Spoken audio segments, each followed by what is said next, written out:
બસ કઈ નહીં આપી એટલું બોલ ને લે આ 1000 રૂપિયા મેં તમારા જોડે ઉછીના લીધા હતા ને તો મને પાછા આલે. ના લગનના 10 વર્ષમાં આપ્યા હું એવો દિવસ બન્યો કે ત્યાં મને પૈસા પાછા આલે ખરેખર નવાઈની વાત છે જોવા દે નોટ સેકન્ડ આપી દે અરે વાહ બે નોટ લીસ પાછી અરે હું વાત છે તમે ખરેખર હું ખુશ થઈ ગયો આજે મને ઘરવાળી ઉપર ગર્વ છે જોરદાર અને તો આ બીજા 500 રૂપિયા પકડો તમે ખુશ થાવ અને વાપરજો લો. અરે ના ના ના ના ના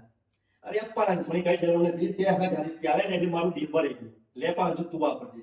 ખરેખર મને એટલો આનંદ થયો ને કે 10 વર્ષમાં આવવાની જિંદગીમાં કોઈ દિવસ નહીં થયો ખરેખર જોર આનંદ થઈ ગયો મને અરે 500 તું રાખ અરે 500 મને નથી રાખવા તું રાખ તું વાપરજે અરે આ એક સપનું હતું ઘરવાળી કોઈ દારે પૈસા પાછા હાલ મગરના મોંમાંથી પૂર્યું કાઢું એટલું ભારે કોમ છે ને તો ઘરવાળી કઈથી પૈસા આપવાની છે ખોટું સપનું આવી ગયું